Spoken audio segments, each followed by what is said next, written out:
Okay, right. Alex Volkanovski, ask your questions. Cool. Obviously, all the media's here today. The buzzer's ready for the fight. How are you feeling? I'm feeling great. You know, it's always obviously hard work. You know, everyone knows we don't muck around when it comes to preparation. So training hard and get ready for again another challenge. Looking forward to it. And when you get to the end of a camp, you put those final touches on. How do you keep that focus and stay locked in? I mean, just the task at hand. Like I always look forward. Again, I always prepare properly, no matter how I think the fight would go, no matter how well prepared I am, no matter how whatever level I think I am and whatever level I think my opponent is. I always give them the benefit of the doubt. I always expect them to turn up. So I need to be the best version of myself. So I make sure I turn up, and that just keeps me motivated and keeps me disciplined.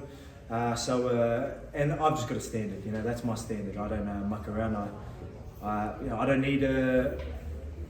don't need title fights or anything like that to actually make myself work hard. You know, this would be the biggest fight of Yair's life.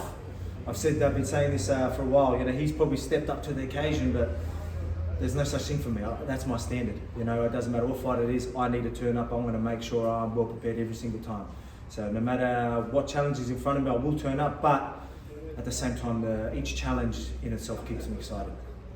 You said with Islam it took you a couple of rounds to you were scared, well not scared, you were cautious of his power. Is it going to change with Yair this time and not essentially give those two rounds away? Different challenges, right? Different problems. Obviously, you had more of the wrestling threat. I knew I could handle it, but at the same time, you still need to be wary of it. And it's going to be the same with Yair. When it comes to being dangerous and unpredictable and the tools that he has, there's a lot of dangerous threats there. So I need to make sure I'm on my game and fight the right fight. You will see me do that, but I plan on taking over and shutting him completely down, systematically breaking him down and showing everyone my fight IQ and what I'm made of. So again, we talk about being well-rounded, fight IQ and all that type of stuff. Every time there's a challenge, I'm gonna take him out even ways that people think I couldn't. You might see Taekwondo Volk out there, you never know. So maybe a spinning heel kick for you, we'll see. I love it. What's the plan from here when you head over and all that? Plenty of spin heel kicks. Just train hard, get ready. Again, as you see, we get the work in and we really step it up. We've got all the bodies in. I'm lucky enough to have a lot of good training partners here. So we're really making sure that we peak at the right time. We do that every camp and it works well. We just slowly build up. You know, my standard all year round is pretty good. I would say I'm fight fit all year round, but I'm at my peak anywhere from 1 to 2 weeks out, and I just make sure I'm there at the right time, and you'll see me turn up every time it is fight night. Well, just against Islam, obviously, I know you said previously you put you on 3 to 5 rounds. How much that decision plays into the motivation for this fight camp and what you want to get done on your next show?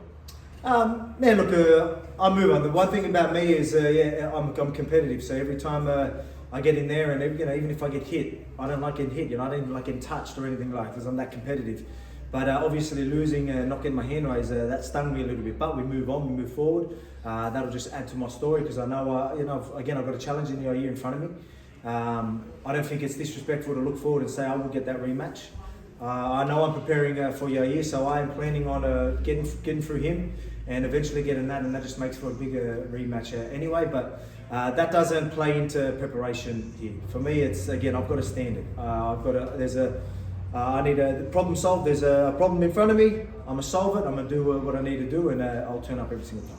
I know you don't want to get too far ahead, but is that the long-term goal of the rematch? 100%. Yeah, like I said, I'm fine to look forward because I know I'm preparing anyway. So I'm definitely expecting to get my hand raised and showing again my level of IQ and my skill, and then I get to showcase it again when that rematch happens and get that lightweight title.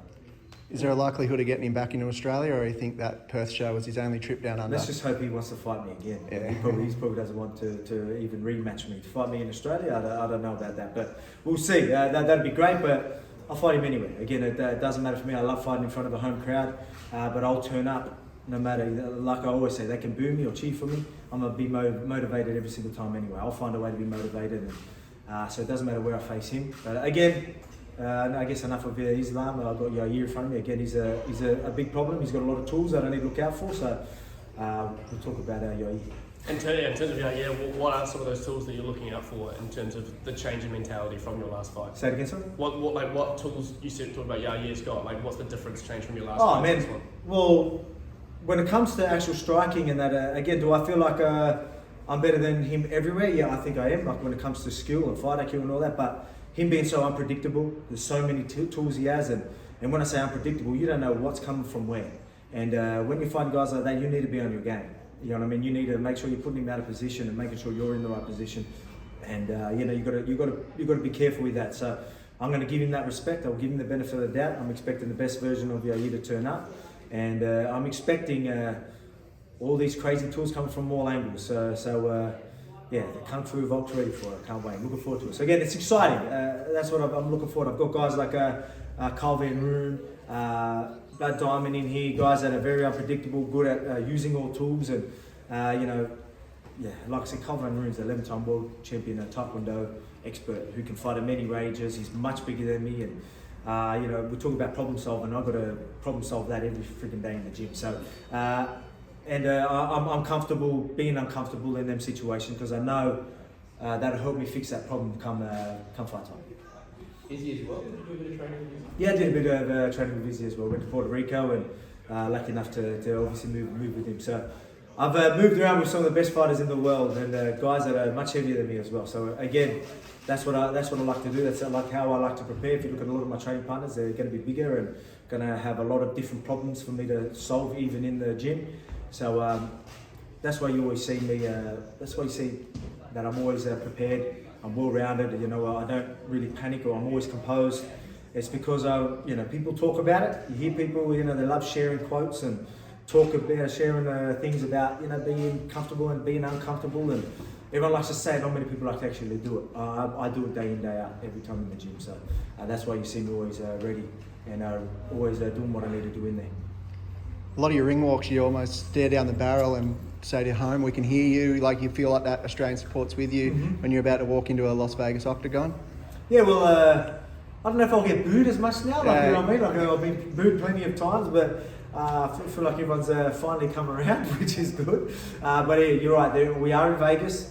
You know, he's Mexican, and there's a few Mexican champions fighting, and so they're going to have a good turnout. So again, if they boo me, it only motivates me and makes me probably perform even better. One of my best performances was against Max in that third fight, and I was getting booed, and that's why you see me looking down that barrel and letting everyone know. Obviously, while Land Down Under was playing, and letting everyone know that you know, I'm bringing that belt back home to Australia. I see yous, I hear yous, and I appreciate the support.